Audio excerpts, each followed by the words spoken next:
মেয়েকে? বাবা, ওর নাম তুলি, তোমার বৌমা। থাক, বেঁচে থাকো মা, বেঁচে থাকো। সাগর, এই নর্দমার মেয়েকে কোথা থেকে তুলে নিয়ে এসছিস?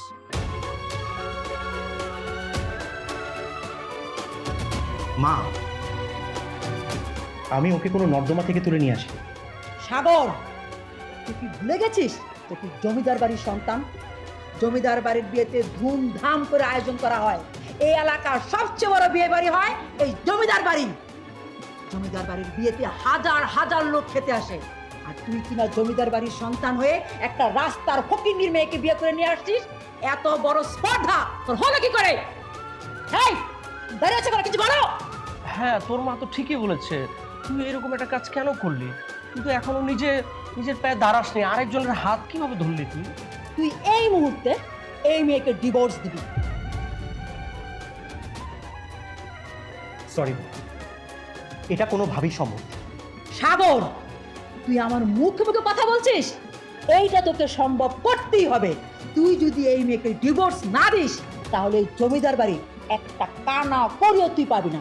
এইটা হলো গিয়ে আমার শেষ কথা।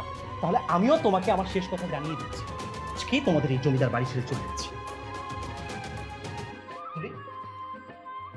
চলো। দাঁড়া, আজকের পর এই জমিদার বাড়ির গেট তোর জন্য বন্ধ। এই ফকিন্নির বাচ্চাকে নিয়ে চিরদিনের জন্য চলে যা।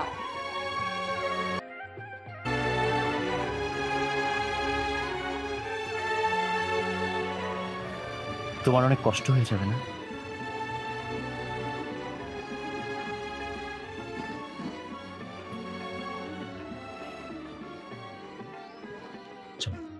এত কিছু ভেবে কি হবে?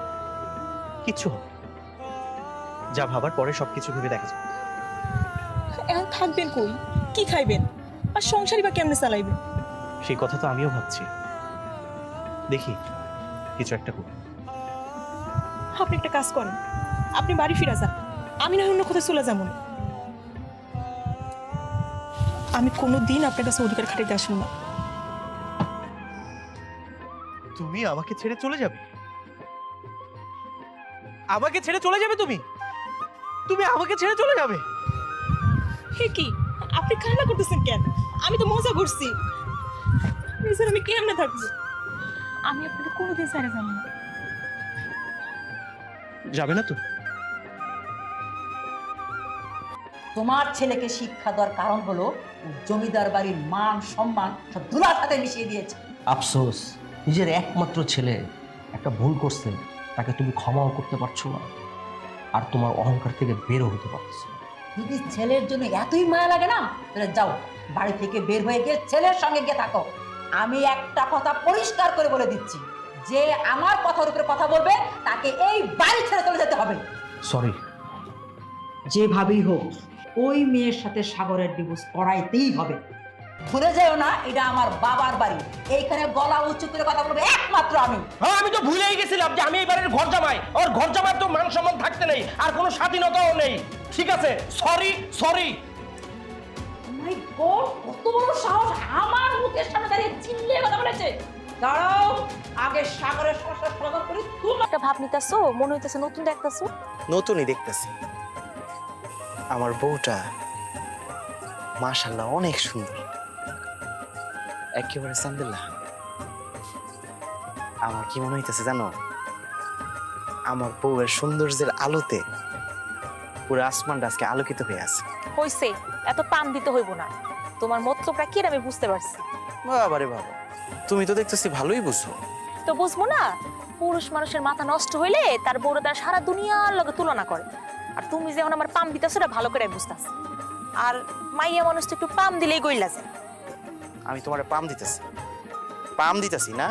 ঠিক আছে, আমি পাম দিতেছি। আরে ছাড়ো তো, ছাড়ো। না, আমি আমার বউরে জড়ায় ধরছি, আমি ছাড়বো কেন? আরে দূর, ছাড়ো তো, ছাড়ো। আরে রাগ করতেছো কেন? আহো।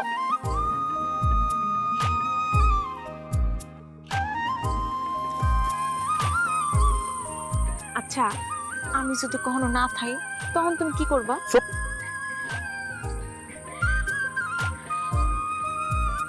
এমন কথা তুমি ভুলেও মুখে, আমি তোমার অনেক ভালোবাসি।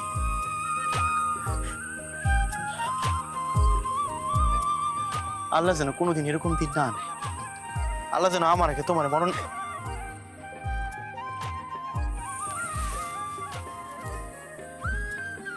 সারা জীবন এইভাবে আমার বুকের মাঝখানে থাকি। থাক না। আপনি ও আজকে আমার স্বামীর লোকে ঘুরতে আইছেন না? এসব কি বলছেন আপু আপনি? যাই কই, কিন্তু আপনার এখানেও একদম ঠিক হয়নি। কেন, আমি ঘুরতে আসাতে কি কোনো প্রবলেম হয়েছে? তেমন কিছু না। আজকাল থেকে রাতিকে পাইবেন না। আজকাল পর থেকে ওই মাইয়ার কাছে কোনো চা বিক্রি করতে পারবো না। আজকাল থেকে ঘরেই বসে থাকবো। আর কিছু কিছু মাইয়া আছে, পুলা মানুষ দেখলেই হয়েছে, পুলা মানুষের কোলের মধ্যে উঠটা একদম সেলফি তোলা শুরু করে। আপু আপনি কি আমাকে কিছু মিন করছেন? আপনার আর কি মিন করবো? আপনি তো একদম দুধের দোয়া তুলসী পাতা, আপনি কি মিন করা যায়? আমি বুঝতে পেরেছি আপু, আপনি সেই দিনের ঘটনায় মাইন্ড করেছেন তাই না? মাইন্ড করার কি আছে? আমাকে আবার মাইন্ড। আপু আপনি আমাকে ক্ষমা করে দেন। সেই দিন আমি আসলে কোনো খারাপ মাইন্ডে আপনার স্বামীর সঙ্গে সেলফি তুলতে যাইনি। আপনার স্বামী একজন খুবই ভালো মনের মানুষ, আর তিনি আমার বড় ভাইয়ের মতো। আর বোন ভাইয়ের সাথে সেলফি তুলেছে, এটা নিয়ে নিশ্চয়ই আপনার রাগ করার কথা না। আচ্ছা বোন দাঁড়া, তোর এক কাপ চা খাওয়াইলি।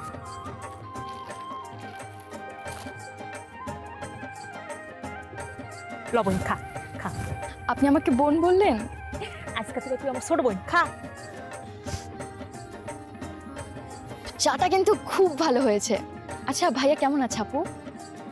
একটু জ্বর আইছে, শরীরটা অতটা ভালো না। 3-4 দিন যাবত ওর অনেক অসুখ, জ্বর আইছে শরীরে। জ্বর? আচ্ছা আমি না ভাইয়ার সাথে একটু দেখা করতে চাই, তুমি কি নিয়ে যাবা আমাকে? আচ্ছা ঠিক আছে চল। আজকাল বেচা কিনাটাও খারাপ হয় নাই, ভালোই বেচা কিনা হয়েছে। তোর লাগে মার্কেটে যায়া তোর ভাইয়ের লাগে একটা সুন্দর দেখে শার্ট কিনবি, খুশি হবো দেখলে। চল চল চল। এটা আমাকে দাও। আরে না না, আরে নিতে পারবি না। দাও, দাও। আরে চাটা কিন্তু আজকে সেই হয়েছে। চল।